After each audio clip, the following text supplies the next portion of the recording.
The conservative news source that wrote an article about me that seemed really focused on the flags I have in my classroom. There's a couple of things you missed actually in here. The first thing you missed is all 13 principles of the Black Lives Matter movement hung up at the top of my wall here, because I want my students to know that that flag is not just a decoration, but that we actually live out these principles in our everyday life. You definitely missed my smaller posters, including this one about getting vaccinated, about voting, all these ones I have from Jay Salazar that are Black historical figures. Man, you missed a lot, including some of the memorabilia and awards I've won as Michigan Teacher of the Year. But go off about my flags, I guess. There are a lot of really enjoyable moments about being known as the queer teacher on a high school campus. I just had a kid run in during passing time on his way to lunch and say, real quick, before I go to lunch, what's the definition of asexuality? We talked about it for, 0.5 seconds. I gave him a quick definition. Then he goes, I think I might be asexual. And then just left. Okay, cool. But 20 years ago when I was in high school, never.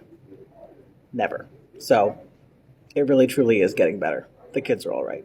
It's been brought to my attention that over the extended break we had because of snow days here at my school, some of my students have found my TikTok. So if you are one of my students and you're watching this, first of all, no, you're not.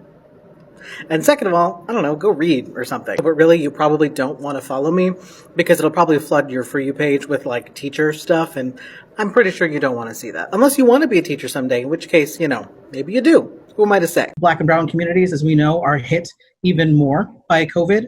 So I'm frankly preparing for students to die this year if we go back to in-person instruction. I'm not alone in my immediate circle of teachers, who are currently working on updating our wills because we're that afraid. Teachers, we have to find a better way to talk about critical race theory in our classrooms. I keep seeing the whole, it's not taught in K-12 education. It's a college course. It's not taught. Technically, you're right. But what we know is that the right is lumping in anything that has to do with equity, inclusion, anti-racism, and so on under an umbrella term of critical race theory. And when they do that, they can find plenty of evidence on the internet or in their own kids' schools about where a teacher is discussing anti-racism or just teaching true history. And they're saying, look, see right there, the CRT. And then when we come back with, that's not CRT. CRT is not being taught in K-12 schools, and we just keep parroting the it's not line. We look like idiots.